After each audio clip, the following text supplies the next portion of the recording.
Western North Dakota, the men and women in blue are coming at you straight off the cuff today, June 2022. And you know what that means, Lieutenant Hal? Summer's here. Episode number 12.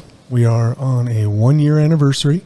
I didn't even catch that. Yeah, good catch on that. First episode last year for the podcast. Yep, that's about right. And it's been a rocket ship ever since. We've gotten a lot of feedback from the community on it. We've obviously on Channel 19 now. That was something that our IT department came up with and said, "Hey, why don't you put this on Channel 19 too and get this whole other demographic that we might be missing on social media." So thanks for tuning in if you're doing so, and we hope you're enjoying these. Yeah, and we've had some great guests in this first year as it's went along, and I think for you and I, the one we've shared, it, some of the most enjoyable moments are with some of these folks that we've talked to that have history with the DPD directly, and can kind of lay out the trail before us and give us some insight where we were and where we are now, and gives us a idea about moving forward into the future. Very much so. Yeah, it's nice to keep everything in perspective of how we got where we're at and kind of helps guide us where we're going forward. So yeah, we do have the community relic here in the studio here with us today. So I'm really excited. I'm a history nerd kind of by trade. So this is I was really looking forward to this when he agreed to come on. Yes. I think before we kick it on over there with a full introduction for him, that'll be deserved. Some stuff I think the community should take since the last time we were on here. It's been busy. It has been busy. And I think the month of May alone, we talked, was arguably one of the busiest 30 days we have seen in a number of years, specific to some moderate and high risk responses that the patrol was tending to with firearms from the beginning of May through. Right. Yeah. And you and I were kind of talking back and forth, even just from our experiences all the way back from when we first started. Just the severity and the veracity that firearms are being introduced in some of these crimes. Either brandishing or using assault with the weapon as well. It's something I haven't seen in such a quick succession as in years past. I kind of have a tendency when I'm asked in front of groups, I think that it's much like you think about kids and some of the issues that we're dealing with the smartphones and these algorithms and the way that they're feeding things. It's the same as adults, and for on these phones, the information that people are clicking on and then what comes up thereafter. So if it's anti-authority sort of stuff that somebody has some inclinations toward or something like that, and because it was just weird how in May we ended up seeing this uptick in such a noticeable fashion with the firearms, and it was in line with obviously the rest of the country was seeing a bunch of of an uptick. And so I'm sure there's some more intelligent ways to think about that too. But sure, yeah, there's is causation necessarily correlation and vice versa, but for what we're seeing, it's you throw the mental health crisis that our nation and even around our area that we're facing, and you can't help but try to draw a connection there, a nexus between that and some of these more violent crimes that we're having to investigate now.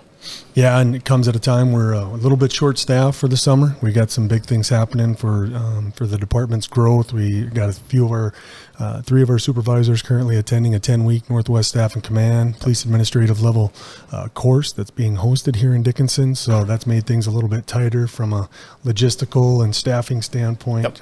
Kind of a necessary evil. I mean, it was a great class. I was an attendee in Class 398 when we hosted it back in 2016. A lot of good insight in the executive level, law enforcement management and whatnot. And so I know the guys that we got down there now are enjoying it thoroughly, and they'll be able to bring back the newest and greatest that's out there right now for managing law enforcement and whatnot. So we're excited to get them back here end of July, right? Yeah, July 29th is the date. So when you're listening to this, you're seeing there's about 20 of them in town from Missouri, South Dakota, North Dakota. We got them from all over. That's what they're here for, and they've been really complimentary to the community when asking them, what do they think about Dickinson when they're being here. At a social setting the other night, they were, God dang, you guys got a clean community. God dang, you guys got nice people here, wherever. So they're finding themselves in the right areas. Best kept secret. Yeah. But was so they're enjoying themselves, and that's good from that end of it. I mean, we got with the uptick too, and we got all kinds of stuff people can expect to be seeing from us. Bike patrol some community events. Yep. We had our bike patrol unit out a week or two ago here doing their initial training for the year. A couple new faces on the bike patrol team, so they wanted to do the official formal training. It's more to it than just putting your leg over a seat and pedaling. There's actually a little bit of science to police biking. So we have a couple officers that are certified in instructing that. So I'll probably put a link of some highlight reels there. Had a couple Napoleon Dynamite moments on there. Thankfully nobody got hurt or whatnot, and they're ready to go, and plan on seeing them out at First on First, a lot of other community events that we have come throughout the summer. Yeah, it's pretty good to see those bloopers. Yeah. So another one that we're asked a lot right now, seems like every time we get in front of somebody, is related to active threat, active shooter, mass casualty stuff, preparedness and readiness here for the Dickinson Police Department, be it through our school district or private businesses. I was just in front of a group the other day down at MDU, and everybody, they're on guard with this. And of course, oftentimes when we get these big national incidents, that's the response that we get. Yep. So it comes on the coattails of the horrific incident in Uvalde, 19 kids' lives lost. Yeah, that was a tough one. We're still kind of absorbing some of the information, and from anytime one of these incidents happen, it's kind of incumbent upon us to learn from it.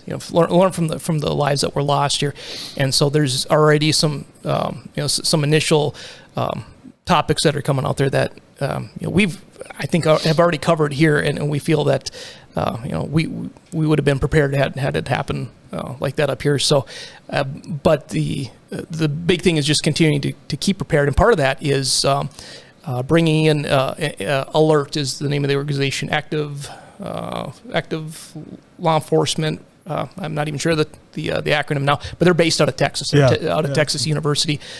We're going to be bringing them up here at the end of July to integrate our staff with the fire department staff in kind of a rescue task force. We've talked about it a couple times, and we've been working on this for several years. It just between COVID and everything else, trying to get the instructors up here. But now we have 2 certified instructors, one for the fire department, one from us, that are going to be at this training event in July to integrate a response that involves police and fire to a mass casualty situation, because around here it's so important to force multiply. That's kind of a term that we use tactically, is to use even as resource thin as we are in our neck of the woods here, to be able to use those resources and multiply their effectiveness out as best we can. So that's kind of the purpose behind that training. Yeah, ALERT was a company you came across, obviously, and it was a great thing to be bringing to the table, of course, with where we are now. We were, again, we were on this thing a while back, trying to get here. It took a little bit of time, logistics, to get this thing operating. But also, what people should know is our first quarter trainings. We do quarterlies here at the Dickinson Police Department, so one every quarter.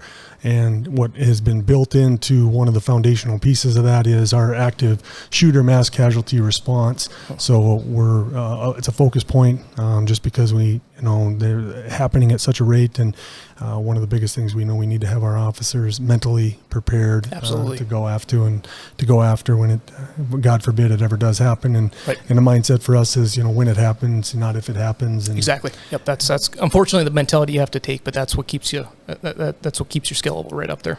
So. Yeah, I don't have anything else here for the summertime. Rough Rider Days is coming up right around the corner of this release, so that'll be happening. Yep, and probably occurring as we're publishing this year. So a lot of the stuff is transferred out to the county now, but we're assisting them as best we can and keeping the festivities fun and safe. Yeah, right.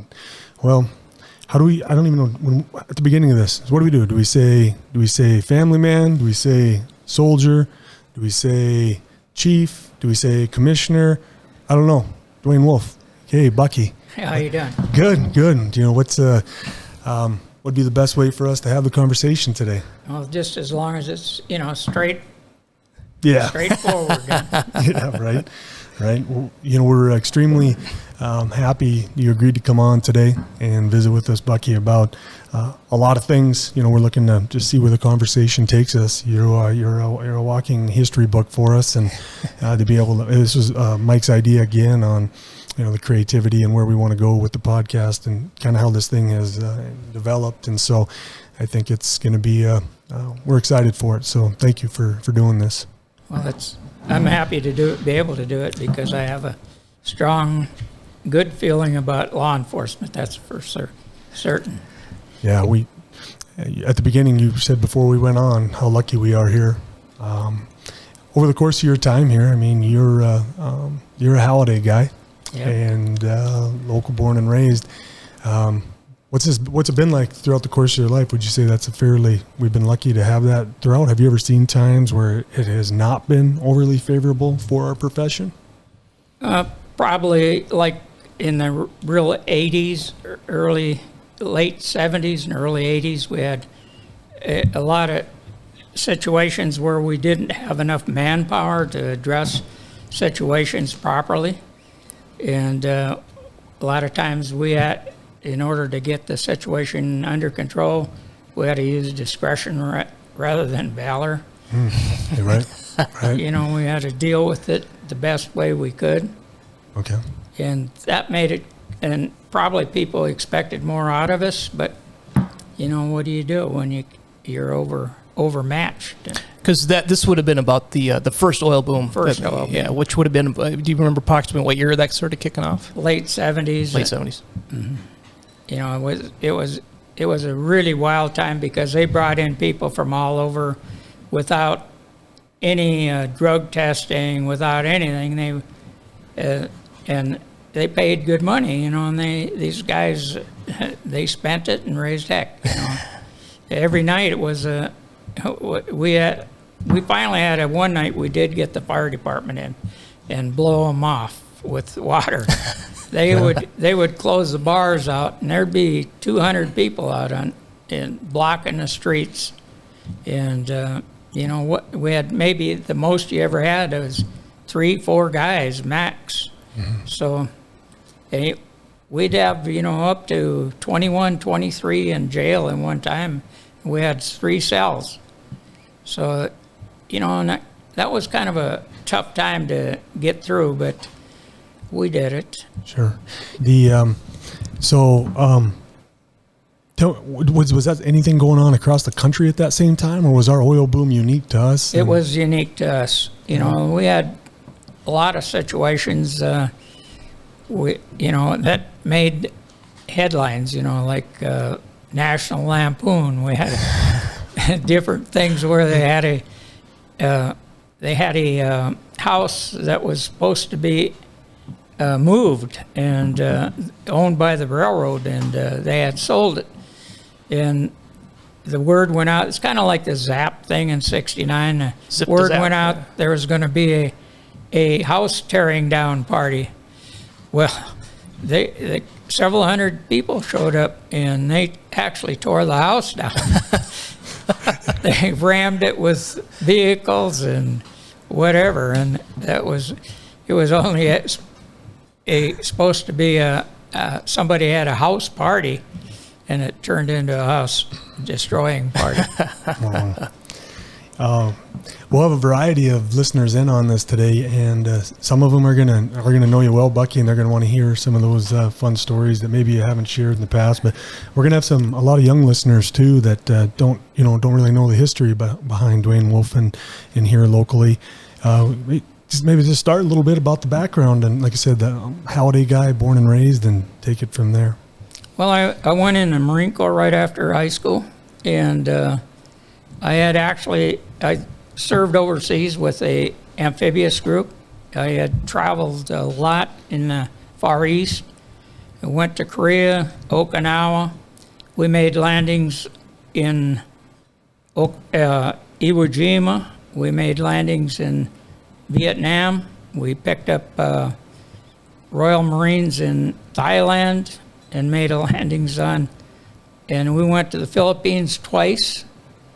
And in '57, when they were blockading the Panama Canal, or the Suez Canal rather, the 3rd and 9th Marines, they sent us there to take that over, and they ended up settling it diplomatically without any force. So my base was Okinawa. They sent us to Japan, and they sent the 3rd Marines Regiment to Okinawa. So I ended up in South Camp Fuji in Japan. I came back to the United States, and I ended up being at Whidbey Island, Washington. The Marines did the security on Whidbey, on an air base there in Whidbey, and we also run the brig. So I had a little background in law enforcement when I got out of the Marine Corps, because I was going to stay in the Marine Corps, but my father died. I came out and helped my mother for a year and a half on the farm. She sold out, and I came up to Dickinson. There was no jobs available. I went up west, tried getting a job. There was jobs that were just not available in 59 and 60. And how old were you at that time? I would have been 22. 22. What's the childhood journey for you? Brothers and sisters? Anybody else that was military or? And my brother, he served in Vietnam. Served in Vietnam. I had one uncle that was killed in Second World War. Okay. What about the holiday connection and traditions? Is it a family farm? Is that mom and dad? It was a family farm, but my dad was only renting the land when he passed away at 47 years old with a coronary. Okay. We had cattle and small grain. Okay. Were they homesteaders, first generation or? No, second. Second. My grandparents were homesteaders. Okay. One my mother's side north of Wanner, and my dad's side north of Halliday, Dodge. Okay. What was life like, as a kid back then, growing up for you guys in Halliday? What did an average day look like? Well, it was like farm work, chores, and of course at school I was in all the sports that we had. I played basketball, baseball, a little track, not much track, but. So what about when the carousing and the hell raising began? How did that look like for the neighborhood boys and girls? Well, we went to dances in Dunn Center, Warner, and Dodge, and that kind of thing. Well, I'm sure that's why those Dunn Center folk I talked to there, they were highly critical of those holiday boys then, huh? They said they were some hell raising back in the days. They wouldn't dive down into the details for me, but they said it was a good time. Well, it was. It was a good time to grow up. Actually, we didn't have, the money. Even in high school, I remember my dad would give me $1, and then of course I'd probably beg another $1 off of my mother. She had cream checks and eggs. So yeah, like I said, we could kick in 2 bits a piece and put $1 worth of gas in, drive around. It's 18 cents a gallon about. Gotcha. Yeah. So that was, and you get a hamburger and malt for 50 cents, 2 bits a piece. So, the dollar actually went a lot further. But basically, when you go back, I then there was no jobs available, so I went to college here. That's how I got to Dickinson. Okay. And, actually, and then the job came open in 1960. The job came open with Dickinson Police Department. And nobody was looking for 81 mortar people, which was what I was in the Marine Corps. But I had some background in law enforcement, so that was kind of my leg up in getting into law enforcement here in Dickinson. Because you mentioned the brig out in Washington. So the viewers that aren't military termed or whatnot, the brig is basically just the prison. The prison for. Yeah. Yeah. And so you drew upon that. Did you do any particular studies up at the college that helped advance that further? No, not really. Yeah. Not at that point, because that I was just having you take the basics, and I hadn't been to school in like 6 years, so I had to take a couple bonehead courses to get back into the studying thing. And I stayed away from.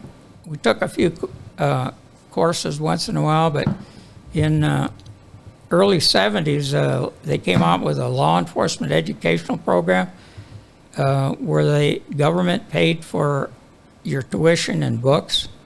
And then, of course, being military, I was able to get the GI Bill. So this was a pretty good step up, because when I started on the police department, salary was very very low. We were second-class citizens as far as pay goes, that's for sure. What was it? Do you remember what your first pay hourly was? I don't know hourly, but it was a monthly salary of $300, and that was 6 days a week. And we tried several times because street department stuff were on 5-day week.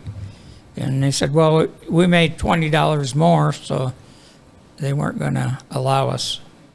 But we did have when I started, for the 21 years, the Dickinson Police Department had the ambulance, the only ambulance in the area. They had 10 of us did the ambulance service for the whole area. And at that point, Richardson was the only one that had an ambulance. All these little towns, none of them had them until the 70s when the government started buying ambulances for different smaller communities. So we traveled a lot all over heck in this southwest area. So was this a task just assigned to the police department, or was this like a secondary employment type of function? No, it was just to the police department. Okay. It's kind of them days, give it to the police department. They work 24 hours a day, so if it was in them days, we measured trees and issued tickets for different things. It didn't service it out to the street department or anything. We did it. They gave it to the police department. Do you remember approximately how many people were on the department at the time when you started? 10. 10. Mm-hmm. And so all 10 of you were serving in that ambulance capacity too? 10. Yeah. And we had dispatchers were hired, mostly college kids that worked. And one officer always, they called him a supernumerary individual that filled in. In 1 week's period, he would work 5 different shifts. 2 of them would be spelling the dispatcher. Yeah, so that went on for quite a while, and we didn't I think probably in 62 we got 2 more people. We got up to 12, and it wasn't until 67 or so when the base up here, they had a radar base here, and they hired 3 guys from the base they had married local girls, and they were discharged, and we hired them. And what's that look like on so day one? You're going to apply for the Dickinson Police Department, and what year was that again? 1960. So you show up. What does that interview look like? What's that? You come through. Who you talk? Well, they had a civil service exam, written exam, and then you went to the board and interviewed there, and then they sent the top 3 to the department itself, the chief at that time, which was Matt Zabel at that time. So Matt Zabel gave you your chance. Yeah. Do you remember how many people you were interviewing with? What the applicant pool was? I think about 6. Okay. Not very many. Gotcha. So you get this out of the way. They tell you they want you to come work here. What are they giving you for equipment when you show up that first day? I'd hate to even tell. I had it, and they gave me a 38 that the cylinder wouldn't stay in. And, I had no idea what the heck I was supposed to be doing. Hopefully, I didn't have to shoot anybody. But I had, I was familiar with weapons because I was in the military, so. And I carried a .45 as a MP in Whidbey Island, so. But it didn't take long, and I got my own weapon. Okay. And I think everyone had their own weapon, department's weapon. I think they probably took it as evidence at some point. And turned it over? It turned it over, yeah. What was your first duty weapon you bought for yourself? Do you remember?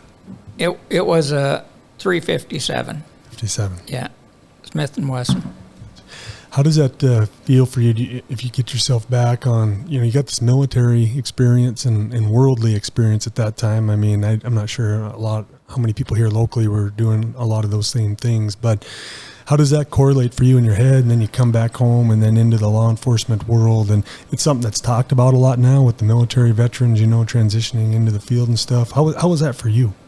Well, I think it was probably a natural progression because, it's the camaraderie you have with your people that you work with, and law enforcement is similar to military. You count on each other a lot as far as protecting your back, and you just kind of gravitate back to that, and that's kind of why I tried to get back in the Marine Corps, but I had high blood pressure, and they wouldn't let me back in after my mother sold in fall of '59.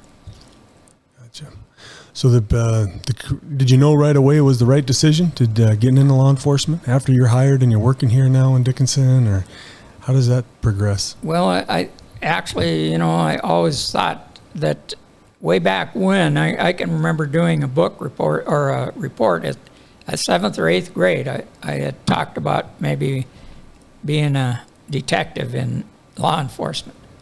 So I don't know, it just kind of happened and needed a job, and this kind of fit me because I liked the military. I had good experiences and some bad, but sure. Overall, they were good experiences. Yeah.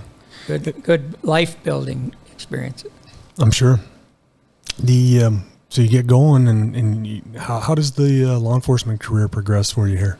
Well, we knew that we needed to get some training. The training was almost non-existent for a number of years. The Highway Patrol finally had a individual that came out and trained for other law enforcement agencies. And then the FBI came out and did some 2-3 day seminars, training seminars. And of course, most guys were pretty progressive. They're wanting to learn more, wanting to become more professional, because if we were ever going to get any decent salaries, we're going to have to, get away from the town marshal thing and that kind of thing. And we did with training, and it took us, I think, in the 70s before we ever got $1,000 a month. And how that came about is one of the officers, one of the guys we hired from that had came from the radar base up here. He had, I think, 4 children, and he was eligible they came out with food stamps, and he got food stamps, and then the city commission thought, well, maybe we're not paying these guys enough, So we finally got $1,000, over $1,000. Was that under, so at this time, are we under Chief Zabel's leadership here? No, by that time we're Barnhart. Okay, Chief Barnhart. And so he takes it, the training kind of picks it up a little bit? Yeah, we had, they started making it more available. The state had went, although they did in '62, they started the academy in Grafton. And we had sent 2 guys that hired, Fred Freilich was one, and Coling was another that we hired at that time, them 2. That gave us our 12. And they went to Grafton for 13 weeks.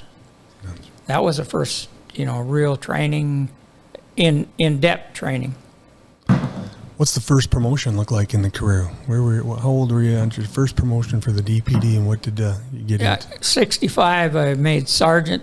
In 69, I made lieutenant. In 89, I made captain. It took me 20 years to make captain. With small departments, that was one of the things that, advancement was not readily available. So you just kind of had to suck it up and go forward and do your job the best you can, and hope that some opening comes along. And fortunately, eventually it did in my career. So I was able to, after fall in 91, the then chief left, and I had several times between chiefs. I had served 7 of them, different administrations, and I always knew that if I wanted to go forward, I'd have to change and might have to shift gears a little bit, and because each one that came aboard had their own little bit of philosophy and just had to adapt accordingly. Mm-hmm. And in 91, then the chief then left, and I was temporary chief, and then February of 92, I became chief then. When did you wanted to, at what point in your career early on, be chief? Early on, I'd say by the end of the 60s, I was hoping. In early 70s, like I had said, they came out with a law enforcement educational program and went back. We took quite a few courses, and most of the guys took advantage, especially the guys that were in the military, because it was better than a second job, because you were not only furthering yourself in education, but your opportunity probably to advance went up. And a number of us graduated then with a bachelor's degree. First, we got a associate degree out of Minot State. They sent instructors out on Saturdays and instructed us on college courses. And then finally we got, a matter of fact, I worked with a college up here at Dickinson, and we started getting instructors paid through law enforcement educational program. And so several of us got a bachelor's degree out of Dickinson State. Okay. We'll have some of our younger officers that they like to listen in on these conversations. I'm interested. So you go through 7 chiefs before you are the man at the helm, right? That's correct. How, you look back and in some self-reflection, how many times would you say in your own head you had to reinvent yourself, or you had to do things or change gears like you had mentioned? And is there a 7 times. 7 times. Yeah, that's good. I mean, and that's anything there that you can expound on for our young officers that are looking to get better. And well, the thing of it is, if you want to make this a career, you need to suck it up, because if the other option is you leave law enforcement, but it gets in your blood. I mean, there's no doubt about it. Especially younger people, we used to come down and ride in our off times, ride with another policeman. But after a certain point, we needed to, you figure out that you need to do something else and get away from it, get a good hobby or get a second job or whatever it is. And I did. I always had second jobs. But there again, I mean, I just like to relay about, we worked all the football games, all the basketball games for $5 to start. The number of years, it was $5 a night, and including dances. We had teenage dances at the community hall, and we'd work from 9 to 12:30 for $5.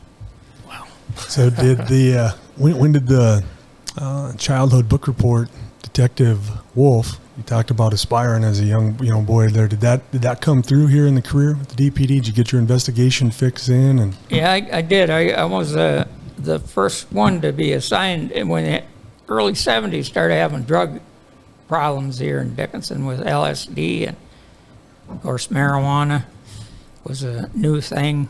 And I was assigned to the state's attorney's office, and in 71, I think I actually worked there about a year and a half, and we run cases. I build cases and take it right through. And Al Hardy was the assistant state's attorney, and I worked with him a lot. Okay. Did they, so the department assigned you up there, and so did you take their direction on follow-up with the cases, or how did that look like? Well, yeah, because we had, they wanted to make sure that we had all the I's dotted and T's crossed in order to get it into court. And we made several good cases early on LSD. and because the community wanted something done, and we actually did fairly well on that. And not that we ever stopped it, because you guys were aware of what's happening today. Yeah. At this time, is it? Do we have a municipal court that's in function, or was everything going to the county level at that time? Everything. We had a city court, but anything beyond a misdemeanor went to the county. What did the typical drug trade look like then? Where was the LSD coming in from predominantly, and what did the? Well, the marijuana was predominantly coming, through the Vietnam guys, and we were several times we picked up whole sea bags full of marijuana, manicured marijuana that was brought in, and several times we had large amounts of marijuana. Okay. The LSD portion of it there, do you remember offhand, where, what were the pipelines that were bringing that into the area? I mostly through Denver and Minneapolis. Sure. Sure. Even at that point. Did you have any one case that sticks out to you early on that was the case, for you, that you were like, man, I'm here, I've arrived? No, not really. I mean, just to get things rolling, and as much as starting to do some enforcement in drug investigation, because at that point we had not much training in it, and finally we went to some training in, especially with marijuana. Of course, it was easy. Marijuana was a pretty much giveaway, especially when they were driving in the wintertime with the windows up and smoking marijuana, and they had the seeds in the seeds laying all over. Yeah. It didn't have to be a very astute individual to recognize you probably have some marijuana cases going. Did you have some good connections, informants? Yes, we did. Yeah. Yeah. That's really how you worked those cases. It was through informants mostly. What about recidivism back then? I mean, we obviously experienced quite a bit of revolving door factor. Well, very honestly, I was by the time I left, after 37 and a half years, I was dealing with the third generation a lot of times, which is, that it really was. Mm-hmm. I mean, I had their grandfathers were in trouble, and their fathers, and then their sons. But, it had a cycle. Because you're 85 this year? Yes. Is that right? And we know that you're a man who stays pretty well connected and, kind of a social butterfly of your own, for a lighter term on that. What are some things you've seen over your time, Bucky, from policing that have stayed true, to the people here, and some things that have changed? Can you talk about that at all? Pull that apart? Well, I think, I think the Dickinson Police Department has always had pretty much the respect of the community. We've reacted to their needs and their wants the best we could. And I am very proud of where the police department has come from, and where they've gone to this point. The professionalism is, I think we started it, and it's progressed to considerably better even than we were, and that makes me feel good. I can look back and, like you talk about some of the things. I was a street officer for all those years, and I become chief of police, and I win the Lone Eagle Award. I never ever I thought just politicians make that. I'm a street officer. So I was very humbled by it, but I was also surprised. It was a total surprise. Gary, my assistant chief, he had really kept the secret, I'd have to say. And at that time, that was still NDPOA? Yes. Yeah, award that is NDPOA's most distinguished award. Yeah, that was the Herb Eckenroth. He was one of the instructors that came out. He taught sex crimes and he took a liking to law enforcement in North Dakota, the good, solid people that were in law enforcement. and he made that available through the North Dakota Peace Association. Sure. What did you, all those years on the street, and you come into an administrative role for a period of time too there, but now when you were chief, what was your philosophy like? Like, what did you, when you began it, to what you wanted to accomplish when you end, and how did you try to carry yourself, goods, and if you throw some hiccups in there too, everybody likes to hear those. But. Yeah. Well, like I said, we always have, when we started out, they had to learn what my philosophy was. And, I was progressive in regard to training. I wanted officers to be the best they could be and give them the best training possible so they had an opportunity to competitively compete for positions and not have them look outside of the department for promotions if at all possible. And I think we've accomplished that because we've had 3 basically local guys or people that were involved with the department that stayed, and I think it's been successful. And I think that's another thing that makes me feel good. Sure. I told him we were going to get him a rib on this. Mike and I were wondering what if you'd been drinking the night before the interview that you had with now Captain Ciani, or what kind of mindset you were in when you offered him a job. But now I told him because you had hired our current captain Joe Ciani, right? Yes. Here, so. That was well, I didn't have many to choose from, I think. I don't remember. Yeah, I'm going to make sure to let him know that one, too. He said there was a particular thing he knew that when he knew when he'd pissed you off, he could always tell that it was about time to leave the room, he said, because he said you had a thing, you had a thing with your tie. He said if you started touching your tie, he said he knew it was time to pull the pin and get the heck out of there.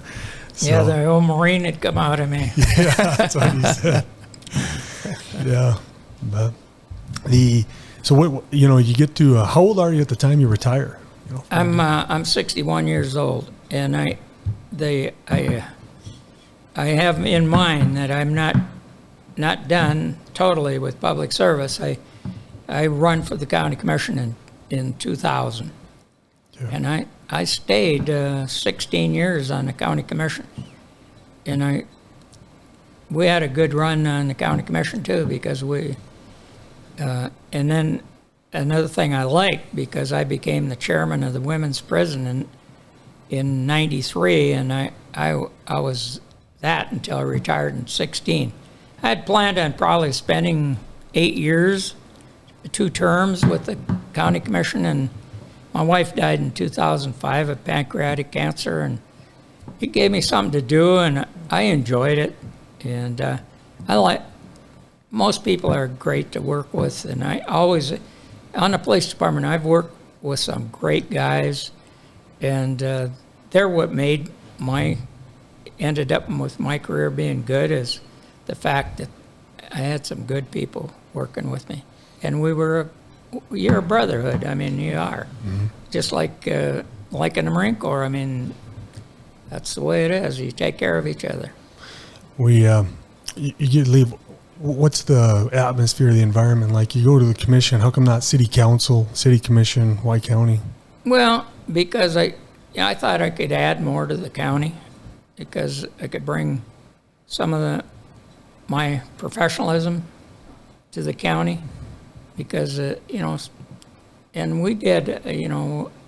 To start with, we're a low budget outfit, but things went along and progressed, and we were able to get some oil money. We get some, and we were able to upgrade our sheriff's department and road departments, and I think I seen a lot of progression in the county commission too. So overall, I have a career of over 50 years in public service with my Marine Corps. Police, I just enjoyed it. Never looked back at this point. Would I like to stay in the Marine Corps? Yeah, probably, but I'd have had to do like 3 tours in Vietnam. I probably am fortunate I had the route I went. Maybe the good Lord had a reason for it. What happened? I don't know. your guys' progress through the time you were in law enforcement for the Dickinson PD. Did you guys have any big aha moments with vehicles or equipment? And I finally got this. Before we were on camera here, we walked through the building. You did with Mike and I, and give us a history lesson with some of the pictures that are on the walls here that Lieutenant Hannell has graced us with. And we got out there to the Bearcat, our armored vehicle here for our listeners. Obviously, our TAC team operates off of, and you were part of a group that gave us some funding for that, which I said, was a game changer for us. But do you have any Bearcat moments, in your time? Well, I think probably getting more than 2 cars was a Bearcat moment, because, getting where you could have 3-4 guys on a shift to us was big. I mean, we wanted to go forward, do business the way it needed to be done, and so that was a progression that was important to especially us career guys. Sure. Because when you initially started, the headquarters for the police department was downtown at the current upstairs of the fire hall. And if we had an individual that was intoxicated and we wanted to run at that time we didn't even have a breathalyzer. We had a drunkometer. It was, but anyway. Is that a real name, drunkometer? Yeah, that was the name of it. And it was a objective deal. You measured light. So it was not very accurate. What the heck? Of course, the thing of it is, DUI, at that time, blood alcohol, DUIs were 1.15. Oh, wow. Yeah. Oh, double what it is now. Yeah. 0.08. So were most of the calls, you mentioned you had more than 3 per shift or whatnot, in 1 car, 2 cars, was foot patrol part of daily duties? Or? Yeah, I need to cover that, because there was a little politics between the south side and the north side. So. Are we talking citizens or? Yeah. Okay. Yeah. So they wanted, if we had a walking shift 7 to 3, and also day, I think it was 10 to 6. So anyway, if you spent 4 hours on the north side walking through businesses, you had to spend 4 hours on the south side. And you had to call in every hour.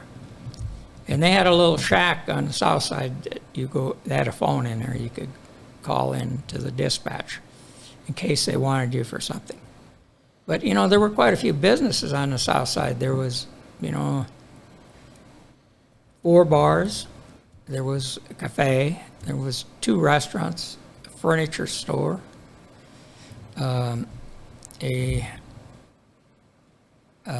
car parts, a garage. There was quite a few businesses on the south side at that time. Is that between South Main and Broadway? Yeah. Those 2 there? And so now the only one remaining down there be the South Side Saloon, or the Broadway? Yeah. Was it the Broadway in your service? Yeah, Broadway and the Mint and German Hungarian and the St. Anthony Club. In St. Anthony's. Yeah, that's right. Yeah. So you had mentioned the shack down there. So radio communications back then, you didn't have a radio on your hip that you could get direct. No, we didn't get a radio until about 64. We got one that was about 40 pounds. We actually we tried to carry it once in a while, but you can't 40 pounds and have to walk in and out of places. But there were 2 cab companies downtown where we'd stop and call in. But that was something. We had a guy they hired in the late 60s. He was about 300 pounds, a big, strong guy. He used to carry that on a walking shift. I mean, you just have to shake your head when you see him walk. Each shift needs a mule like that. Yeah. Yeah, well, you're probably strong enough to carry that. Yeah, that's about all I'm good for. What about big calls after the time? Big calls that haunt you, that you wish that you guys would have, you think back, you wish I could have had another shot at that case? Anything? Well, probably one that really stuck in everybody, all us career guys, was we had that murder at Swanson Motel. Mm-hmm. And we knew who did it, but it never got taken care of, and that bothered a lot of us. Matter of fact, when they finally hired a chief, and after Hank Weber left, and What year are we talking there? Then? 89 it must have been. And anyway, Walt Railing was the commissioner, and he interviewed us wanting to know what we wanted done, what we would like to see happen to the Dickinson Police Department. And I remember specifically myself and Lieutenant Riesinger, when we interviewed, we told him, you know, we need to clear that murder up because we know who did it. And so he gave that information to Bizzano. He wanted that case back opened. And ended up with, you know, we were able to clear it. Sent Chuck down there, and he copped to it. And yeah, that was hated to see that one not get solved. It went, you know, a number of years. It must have been, I don't know, 15 years. I don't remember exactly. Wow, though. Yeah, it was a while. To your recollection, that was the only murder up from 1960 when you joined up until that 81, I believe. Was that the only murder that you recall happening in Dickinson? Well, other than the large murder with Huber, the teacher. Okay, yeah. Sure. Multiple killings there. Right. I was not involved in that. I was out of town at a function. Oh, okay. What about some big cases that you reflect on, you're most proud of? Some things there that you guys, you got your hands on, made arrests on, cleared, ones that you are most fond of? One I can remember was at 88, summer 88, we had a murder case. An individual from Tennessee had killed an individual in Tennessee, and then he picked an American native up in Jamestown, and then they killed him in south of Mandan. And we were able to take him down. He ended up at a motel, Nodak Motel in East Villard. And we took him down in the morning. Can you remember his name? I don't. No? No. But I had to testify at the court in Mandan. I remember that. I forget who I was talking to about that. It was Daryl Haig or whatnot that was on scene possibly, but was that a kind of like a barricade type of thing? Do you like tear gas or something like that on that one too? Or well, Daryl was overly aggressive. He wanted to use a flashbang. We had this, so yeah. But he didn't, and he had a lady with him, and we were able to she left in the morning to pick up breakfast. We had we found it about 4 o'clock in the morning, I think, that we found the car, that we knew that they were at the motel. And we evacuated the motel because we figured this guy was, violent, and we knew he had killed a individual in Tennessee. And I'm not sure it's Tennessee, but one of the southern states. And yeah, we were able to take that down, and I actually was acting chief at that time, so it was a good feeling, and it had some good guys that did good work, and we were able to nobody injured.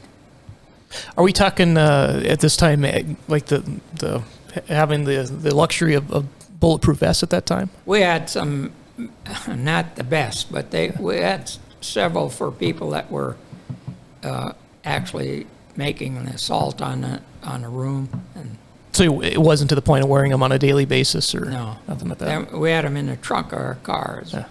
We put them on, that situation. But we were able to finally get, when I was chief, we got everyone measured and properly fitted. And we got money from different organizations that helped us get the guys in proper gear to protect them best possible. And the stuff they have out there now, it's literally as light as a piece of paper, and the stuff it can stop is pretty phenomenal. So yeah, just to see the technology from the old flak jackets that you guys probably had and weighed a ton to what's out there now. They're very heavy. Yeah. Yeah.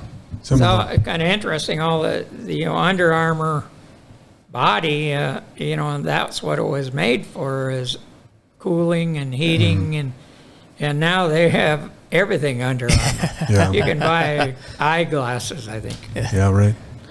What was the total sworn at the time you were chief, Bucky? I was trying to think of that, but I'd say Ballpark? 27, I think, 30 maybe, around that 30. Well, we had 7 dispatchers is all we had. Okay. I think you guys have doubled it. Yeah, we're about 14 now. Yep. Yeah. But we, like I said, early on, we only had 2, we usually had 2 college people, and then the day shift, they hired somebody that was regular. That was their day shift. Sure. Their Captain Ciani, he oftentimes refers and reminds some of us younger guys here, when things start to happen and trend, that highlights the fact of trends throughout the course of the career and how the pendulum swings on different things and coming back around. One of the things, we're Dickinson's 25,900 according to the census ish. And, we see currently, and I know Mikey and I's time, we've already seen, this ups and downs and highs and lows and that pendulum end of it. Mental health being a big one here now, the individuals that we're dealing with, related to that. What did that look like throughout the course of your career? Was it, it's always been there for us in the field. What, as far as being a part of the conversation and such, what does that look like for you over time? Well, like I said, of course, with numbers, you deal with more cases. Do we always have mental health problems? Yes, but it was, not as prevalent, I don't think, or was it there was no treatment basically other than Jamestown. There was not these therapists all over, like Southwest Health and Pulver Hall and different ones. There just was. You had to take them to Jamestown. Is the only way you could deal with them. Sure. And were they dealt with properly? I don't think so, but Right. hopefully today's, with more money put toward it, hopefully there's inroads made in that, and it certainly needs to be. Mm-hmm. But, I don't think we had the drugs and things that, early on in my career that I seen later, how prevalent mental health issues had become, because we dealt with more and more. And I'm sure you guys, as a population, I think when I started, we were probably 9,000, under 10 anyway. And when I left, we were around 18, 20. Gotcha. If you had to give yourself a couple nuggets and pieces of advice, to a younger Duane Wolf, Bucky, that's coming into here, and for our younger officers, we always like to try to slide this in for some nuggets. What are some good pieces of advice you wish you would have had when you were a young officer in this field? That, your position, you have a very important position, and you need to take it to heart and get the best amount of training you can for yourself, so that if there's opportunities that rise to advance, and that is it at all your wish, so that you're a viable candidate to move forward. Not everyone wants rank or position, but most people, in order to get ahead in their field and get a little more money, it becomes pretty important, especially you have a family, and it's important to the family, not only to yourself. So I think you need to always hold your head high and do the best job you possibly can for yourself and the community. That's about as simple as I could put it. I like your... Well put. Yeah, well put. And at the beginning, when you talked about maybe the vulnerability or the willingness to change as things go, and realizing and recognizing where you're maybe not going right and need to redirect, that was, I enjoyed hearing that. You always know that you have one other option. If you don't like it, quit. Yeah. That if it's so bad for you, you're not doing the best possible job for yourself or for the public Sure. or your fellow officer, which is a big thing because your fellow officer counts on you. Right. Yeah, no, well said. Very well said. Get down the list there. Here, do you have anything else? Well, it's just been incredible with the amount of history here, and my kind of spurring of this came from a little blue binder that we found when we were moving up here, or was at the LEC or something like that, and it had a bunch of old pictures in it, old news clippings and stuff. Yeah, there's one that I have on there on the desk there, Chief, and I know coming in here today talking about it, I was like, yeah, if you remember seeing these pictures, and maybe I'll put them up on the picture. Do you remember that particular call? Yes, I do. Yeah. It was a bank robbery in Hazen, and the individuals were found at the home terrace. I think 1964 you got written there. That sounds about right, yeah. And we were able to take them down without incident, really, and it was a big deal for us. Yeah, and a couple people that were on the call. The individual that's I see is Ted Wanner, the individual that was killed in the line of duty in 1966 on West Broadway at a spur track. Hits a train. Yeah, so he was the first, only, and hopefully the last Dickinson police officer to lose life in the line of duty. Do you remember particularly that incident? Unpacking it a little bit, exactly what happened, where you were at. Yeah, actually, I had the day off, and I'd been up fishing. I just got home, and I got a call that we all went over there. I mean, I think the whole department literally was there. Yeah, it was. He was following it. He was chasing the individual, and switch engine. The guy had a Studebaker Super Hawk with a turbo on, or blower that they called it, and he got by, and Ted was. They figured 90 some miles an hour, dynamited the brakes and slid in sideways. And this is down on Broadway. Yeah, by the old city shop. The old city shop. Yeah. Yeah. Yeah, it was. He had one young son, and which, yeah, I kind of wanted to unpack that a little bit here, because it's just the marvels of social media, how stuff kind of comes about. So the son you're referring to, Monty is his name. Yeah. He had reached out to me a couple of years ago and wanting a picture of his the portrait of his father that we have on the website, and so we just got his contact information, communicated back and forth, kind of knew that he was out there. And then here last month I received a letter from a student down in California, a private school, high school down in California, that's taken a criminal justice course of some sort, and the part of their project was doing a research or a paper on fallen officer, and they had chosen Ted Wanner as their officer, and so they just kind of want to let us know about that project and whatnot. So I said, this might be good to give to Monty. So I scanned the letter in and sent it off to Monty, who I haven't talked to in a while, and since then learned a little bit more about him. He had actually become a police officer in Oregon himself. He was in Special Forces in the U.S. Army, and currently, as we're speaking, he's actually a co-founder of a organization, organization over in Ukraine called Courage Ukraine, and I'll probably put a link in that. And he's actually in country right now. He's going back and forth between the border there in Poland, and he's doing charity work for amputees, child civilian amputees that are as a result of the conflict going on over there. So it's pretty incredible just to see the inner workings of that, and I got his name put on the memorial in Washington D.C. and in '95 I went out for the law enforcement memorial service on West Lawn, and I got scratched his name just like the Vietnam Wall when you. Yep. Anyway, I gave it to Ted's sister, and she was going to get it to Monty. Now Monty did get a hold of me once, and he wanted to see if we could get his badge. Well, his badge, they buried it with him. Okay. So it wasn't. I was not able to get it, but that badge was all smashed up too. Oh. Because it slid in driver's side, and of course he's wearing it on his left. Yeah. That stuff. How was that law enforcement memorial that you attended? Was that a special event, special moment for your career? Yeah, it was, and it's seeing all the law enforcement people there, and it was good. I mean, I think it was one of the highlights. Did any over the course of your career? Did you guys have any officer involved shootings?